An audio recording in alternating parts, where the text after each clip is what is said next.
ನೀವು ನಾಳೆ ಏನೋ ಬಿಡದಿದೇನೋ ಹೋರಾಟ ಮಾಡ್ತಾ ಇದ್ದೀರಲ್ಲ ಸರ್? ಇಲ್ಲ, ಹಿಂದೆನೂ ಮಾಡಿದೀವಿ, ನಾಳೆನೂ ಮಾಡ್ತಾ ಇದೀವಿ ಅಷ್ಟೇ. ಹಿಂದೆನೂ ಮಾಡಿದ್ರು ಕರೆಕ್ಟ್, ಬಟ್ ನಾಳೆದೇನೋ ದೊಡ್ಡ ಹೋರಾಟ ಅಂತಲ್ಲ ಸರ್? ಸಿ ಮೇಡಮ್, ರೆಗ್ಯುಲರ್ ಕಳೆದ 1 ವರ್ಷದಿಂದ ನಾವು ಸುಮಾರು 7-8 ಬಾರಿ ಅದ್ರ ವಿಚಾರವಾಗಿ ಅಲ್ಲಿ ಭೇಟಿ ಮಾಡಿ ಸಮಸ್ಯೆಗಳು ಆಲಿಸಿ ಅದ್ರ ಬಗ್ಗೆ ರೈತರ ಪರವಾಗಿ ನಿಂತ್ಕೊಂಡು ಮಾಡಿರ್ತಕ್ಕಂಥ ಸಾಕಷ್ಟಿದೆ. ಈಗ ನಾವು ಮಾಧ್ಯಮಗಳು ಯಾಕಪ್ಪ ಸಂಪುಟ ಇಲ್ಲ, 40 ದಿನ ಆಯ್ತು, ರಾಜ್ಯದಲ್ಲಿ ಬರಗಾಲದ ಪರಿಸ್ಥಿತಿ ಇದೆ ಅಂತ ನಾವು ಇಲ್ಲಿ ಬಬ್ಬೆ ಹೊಡಿತಾ ಇದೀವಿ ಸರ್. ನೀವು ವಿರೋಧ ಪಕ್ಷದವರು ಎಷ್ಟು ಜಿಲ್ಲೆಗಳನ್ನ ಸುತ್ತಾಡಿದ್ದೀರಿ ಸರ್? ಎಲ್ಲೆಲ್ಲಿ ಯಾವ್ಯಾವ ಸಮಸ್ಯೆಗಳನ್ನ ನೀವು ಕಂಡುಹಿಡಿದಿದ್ದೀರಿ ಸರ್? ಆ ಸಮಸ್ಯೆಗಳನ್ನ ಮುಂದಿಟ್ಟುಕೊಂಡು ನೀವು ಆಡಳಿತ ಪಕ್ಷದ ಕಿವಿ ಹಿಂಡಿದ್ದೀರಿ ಸರ್. ಯಾವ ದೊಡ್ಡ ದೊಡ್ಡ ವಿಷಯಗಳನ್ನ ತಾವು ಹೊರಗಡೆ ತಂದಿದ್ದೀರಿ ಸರ್? ಯಾವ್ಯಾವ ಜಿಲ್ಲೆಯಲ್ಲಿ ಯಾವ್ಯಾವ ಪರಿಸ್ಥಿತಿ ಇದೆ ಅನ್ನೋದ್ರ ಬಗ್ಗೆ ತಮ್ಮ ಹತ್ರ ಏನಾದ್ರು ಅಂಕಿ ಅಂಶಗಳು ಇದೆಯಾ ಸರ್? ಎಲ್ಲಿದ್ದೀರಾ ಸರ್ ನೀವೆಲ್ಲ? ಎಲ್ಲಿದ್ದೀರಿ ಸರ್ ನೀವೆಲ್ಲ? ಅಲ್ಲ, ನಾವು ಇಲ್ಲೇ ಕರ್ನಾಟಕದಲ್ಲಿ ಜನರ ಪರವಾಗಿ ಕೆಲಸ ಮಾಡ್ತಾ ಇದ್ದೀವಿ. ಕಳೆದ 10 ದಿನಗಳಲ್ಲಿ ಸರ್, ಕಳೆದ 10 ದಿನಗಳಲ್ಲಿ ಯಾವ್ಯಾವ ಜಿಲ್ಲೆ ಪ್ರವಾಸ ಮಾಡಿ ಎಷ್ಟೆಷ್ಟು ಇಶ್ಯೂಸ್ಗಳನ್ನ ಹೊರಗಡೆ ತೆಗೆದು, ಎಸ್ಪೆಷಲಿ ಸರ್ ಬರಗಾಲದ ವಿಚಾರದಲ್ಲೇ ಸರ್, ಎಸ್ಪೆಷಲಿ ರೈತರ ವಿಚಾರದಲ್ಲಿ ವಿರೋಧ ಪಕ್ಷದ ನಾಯಕರು ಬರೀ ಸರ್ ನಿಮ್ಮ ಎಕ್ಸ್ ಖಾತೆಯಲ್ಲಿ ಬರ್ಕೊಳ್ಳೋದಲ್ಲ ಸರ್, ಎಷ್ಟು ಹೋರಾಟಗಳನ್ನ ಮಾಡಿದ್ರಿ? ಯಾವ ಜಿಲ್ಲೆಯಲ್ಲಿ ಮಾಡಿದ್ರಿ?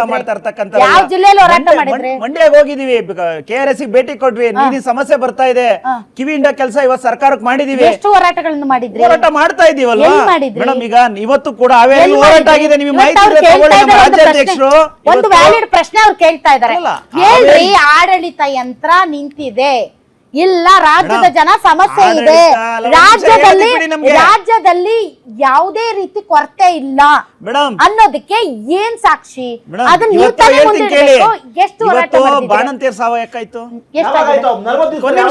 ಒಂದ್ ನಿಮಿಷ.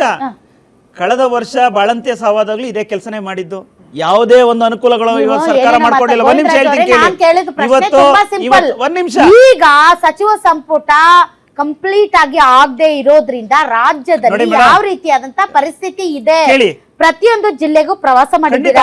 ಆ ಜಿಲ್ಲೆಗಳಲ್ಲಿ ತಲೆದೋರಿರುವಂತ ಸಮಸ್ಯೆಗಳ ಬಗ್ಗೆ ನೀವು ಎಷ್ಟು ಪ್ರೆಸ್ ಮೀಟ್ ಮಾಡಿದ್ದೀರಾ, ಎಷ್ಟು ಹೋರಾಟ ಮಾಡಿದ್ದೀರಾ, ಎಷ್ಟು ಜನರ ಗಮನ ಸೆಳೆದಿದ್ದೀರಾ, ಎಷ್ಟು ಆಡಳಿತ ಪಕ್ಷದ ಗಮನ ಸೆಳೆದಿದ್ದೀರಾ? ಭಾಗದಲ್ಲಿ ಕುಡಿಯ ನೀರಿನ ಸಮಸ್ಯೆ ನಿನ್ನೆ ಮೊನ್ನೆದಲ್ಲ, ಕಳೆದ 4 ತಿಂಗಳಿಂದಲೂ ನಾವು ಸರ್ಕಾರ ಕೇಳ್ತಲೇ ಬಂದ್ವಿ. ಇವತ್ತು ಕುಡಿಯ ನೀರು ರಾಯಚೂರು ಭಾಗದಲ್ಲಿ ಕುಡಿಯ ನೀರಿನ ಸಮಸ್ಯೆ ಆಗ್ತಾ ಇದೆ. ಇದೆ ಸರ್, ನಾಯಕರೇ ಭೇಟಿ ಆಗಿರ್ತಕ್ಕಂಥದ್ದು. ಇವತ್ತು ಹಾವೇರಿಯಲ್ಲಿ ನಮ್ಮ ರಾಜ್ಯಾಧ್ಯಕ್ಷರು ಪ್ರತಿಭಟನೆ ಮಾಡ್ತಾ ಇದ್ದಾರೆ ಮೇಡಮ್.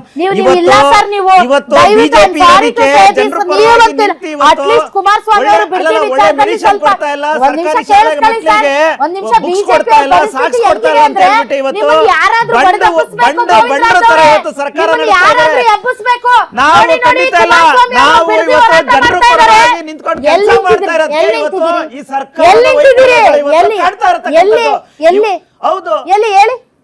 ಇವತ್ತು ಸರಿಯಾದ ಮಕ್ಕಳಿಗೆ ಸರಿಯಾದ ಸಮಯದಲ್ಲಿ ಶಾಲಾ ಬುಕ್ಗಳು ಕೊಟ್ಟಿಲ್ಲ ಮೇಡಮ್. ಯಾಕೆ ಕೊಟ್ಟಿಲ್ಲ? ಹೋರಾಟ ಮಾಡಿದ್ರಿ? ಹೋರಾಟ ಅಲ್ಲ, ನಾವು ಸರ್ಕಾರ ಕೇಳ್ತಾ ಇದೀವಲ್ವಾ, ಕೊಡಿ ಸರಿಯಾದ ಸಮಯಕ್ಕೆ ಒದಗಿಸಿ ಅಂತ ಹೇಳ್ತಾ ಇದೀವಿ. ಸರ್ಕಾರ ಇವತ್ತು ಸರ್ಕಾರಿ ಆಸ್ಪತ್ರೆ ಮೆಡಿಸಿನ್ ಸಿಗ್ತಾ ಇಲ್ಲ, ಇವತ್ತು ಹಾಸ್ಪಿಟಲ್ ಸಿಗ್ತಾ ಇಲ್ಲ, ಜೈಲಲ್ಲೂ ಸಿಗ್ತಾ ಇಲ್ಲ, ಅಂತ ಪರಿಸ್ಥಿತಿ ನಿರ್ಮಾಣ ಆಗಿರ್ತಕ್ಕಂಥದ್ದು ಇವತ್ತು ಕಾಂಗ್ರೆಸ್ಸಿನ ವೈಫಲ್ಯ. ಈಗ ಉದಾಹರಣೆಗೆ ಬಿಡದಿಯಲ್ಲಿ ಕುಮಾರಸ್ವಾಮಿ ಧುಮುಕಿದ್ರು ಮೇಡಮ್. ಒಂದ್ ನಿಮಿಷ. ಕುಮಾರಸ್ವಾಮಿ ಅವರು ಅಲ್ಲಿ ಚೇರ್ ಹಾಕೊಂಡ್ರು, ಬನ್ನಿ ಅಂದ್ರು, ಕುತ್ಕೊಂಡ್ರು, ಇಡೀ ಕೂತಿದ್ದಾರೆ ಮೇಡಮ್.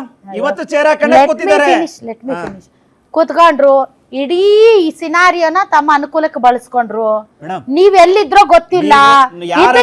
ಕುಮಾರಸ್ವಾಮಿ ಅವ್ರ ಕ್ರೆಡಿಟ್ ಹೋಗ್ತಿದೆ ಅಂತ ಹೋರಾಟ ಮಾಡ್ತಾ ಇರ್ತಕ್ಕಂಥದ್ದು. ರೈತ ಪರವಾಗಿ ನಿಂತಿದ್ದೀವಿ, ರೈತರಿಗೆ ಕಿತ್ಕೊಳ್ಳುವಂತ ಕೆಲಸ ಮಾಡಬೇಡಿ ಅಂತ ಇವತ್ತು ಸರ್ಕಾರ ಒತ್ತಾಯ ಮಾಡ್ಕೊಂಡು ನಮ್ಮ ವಿರೋಧ ಪಕ್ಷ ನಾಯಕರು, ರಾಜ್ಯಾಧ್ಯಕ್ಷರು ಬಿಡದಿಗೆ ಪಾದಯಾತ್ರೆ ಮಾಡ್ಕೊಂಡು ಹೋದ್ವಲ್ಲ ಮೇಡಮ್, ಹಳ್ಳಿನಲ್ಲಿ. ಒಂದ್ ನಿಮಿಷ, ನಾನು 136 ಜನ MLA ಗಳು ಫುಲ್ ಮೆಜಾರಿಟಿ ಇರ್ತಕ್ಕಂಥ ಕಾಂಗ್ರೆಸ್ಗೆ ಇವತ್ತು ಕ್ಯಾಬಿನೆಟ್ ಎಕ್ಸ್ಪೆನ್ಷನ್ ಮಾಡಕ್ಕಾಗಲಿ ಅಂದ್ರೆ ವೈಫಲ್ಯ ಅಲ್ವಾ ಇದು? ಅರ್ಥ ಆಯ್ತ್ರಲ್ಲ? ಇವತ್ತು ಹೈಕಮಾಂಡ್ ಕಪ್ಪ ಕಾಣಿಕೆ ಕೊಟ್ಟಿ ಅರ್ಕೆ ಮಾಡ್ಕೊಂಡ್ ಬರ್ಬೇಕಾಗಾದ್ರೆ ಇವತ್ತು ಅದೇ ಡಿಮ್ಯಾಂಡ್ ನಾವೇನ್ ಮಾಡ್ತಾ ಇಲ್ಲ. ಇವತ್ತು